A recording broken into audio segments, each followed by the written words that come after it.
How to redeem Epic Games code. Hi guys, welcome to our channel. Let's begin. In this video, I will guide you step by step on how you can redeem Epic Games code.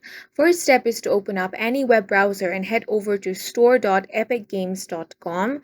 Make sure to sign into your account. Once you have been signed in, click on this profile icon. Then from here, select the option of redeem code. Once you select this option, another page will open. Here, you can redeem your product. All you have to do is enter the product code distributed with a retail DVD or other Epic Games product code. Once you have entered it, click on the redeem option. If the code is valid, your product will be redeemed. There is another way on how you can redeem your code. For this, you want to click on the profile icon again and click on the option of account. Then from this left-hand side menu, scroll down and find the option of redeem code. Click on this option.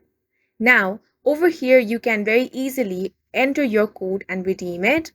Once you have typed in the code, you want to click on the redeem option. If the code is valid, it will be redeemed. And that's it for this video. If you found it helpful, please make sure to hit the like button and subscribe for more videos like this.